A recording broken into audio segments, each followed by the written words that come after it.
Hi friends, welcome to Abhima's Kitchen. எனக்கு தெரிஞ்ச quick recipes எல்லாமே உங்கள் கூட ஷேர் பண்ணலாம் தான் வந்திருக்கேன். வாங்க அபிமாஸ் கிச்சனுக்குள்ளே போகலாம். இன்றைக்கி நம்ம என்ன பார்க்க போகிறோம் அப்படின்னா ரொம்ப சூப்பரான டேஸ்ட்டில் சிக்கன் கிரேவி ப்ரிப்பேர் பண்ண போகிறோம். இந்த சிக்கன் கிரேவி ப்ரிப்பேர் பண்ணுறதுக்கு நமக்கு தக்காளி வெங்காயம் எதுவுமே தேவையில்லைங்க. வெறும் 2-3 மசாலா வச்சு தான் நம்ம இன்றைக்கி இந்த சூப்பரான சிக்கன் கிரேவி ப்ரிப்பேர் பண்ண போகிறோம். இந்த சிக்கன் கிரேவிக்கு நான் இன்றைக்கி 1/2 kg chicken phone pieces cut பண்ணி வாங்கி வச்சுருக்கேன். ஃபஸ்ட்டு கடாயில் ஒரு 1/2 டம்ளர் அளவுக்கு வாட்டரை ஆட் பண்ணிக்கலாம். இப்போ அந்த சிக்கன் பீசஸை நல்லா மஞ்சத்தூள் போட்டு வாஷ் பண்ணி எடுத்து வச்சுருக்கேன். இப்போ இந்த சிக்கன் பீசஸ் எல்லாத்தையும் இந்த வாட்டரில் ஆட் பண்ணியாச்சு. இப்போ இதுக்கு மசால் தூள் ஆட் பண்ண போகிறோம்.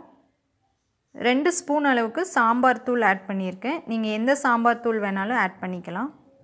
1 ஸ்பூன் அளவுக்கு மல்லித்தூள் ஆட் பண்ணிக்கலாம். இதுக்கு ஆயில் பார்த்திங்கன்னா தேங்காய் எண்ணெய் ஆட் பண்ணால் தான் டேஸ்ட்டு சூப்பராக இருக்கும். அதனால் ஒரு 3 டேபிள் ஸ்பூன் தேங்காய் எண்ணெய் ஆட் பண்ணியிருக்கேன். கூடவே இதுக்கு தேவையான அளவு சால்ட் ஆட் பண்ணியாச்சு. இப்போ இது எல்லாத்தையும் நல்லா கலக்கி விட்டு மூடி போட்டு வச்சிடலாம். ஒரு 2 நிமிஷத்துக்கு நல்லா ஹை ஃப்ளேமில் வச்சுருங்க. நல்லா இந்த மாதிரி கொதித்து வரும்போது ஒரு 2 ஸ்பூன் தயிர் ஆட் பண்ணியிருக்கேன். இப்போ இதையும் நல்லா எல்லாத்தையும் கலக்கி விட்டுறலாம்.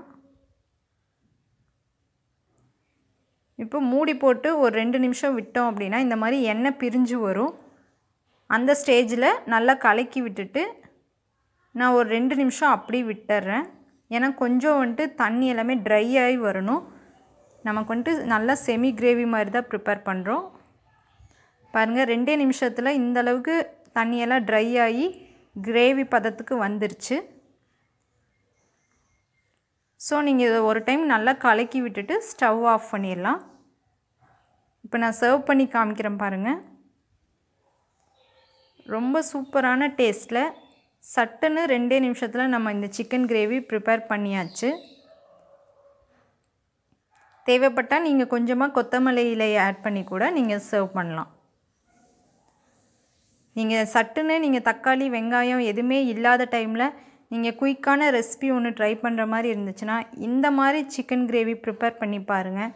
இது ரொம்ப டேஸ்டியாக வரும். உங்கள் வீட்லேயும் ரொம்ப விரும்பி சாப்பிடுவாங்க. தேங்க்யூ.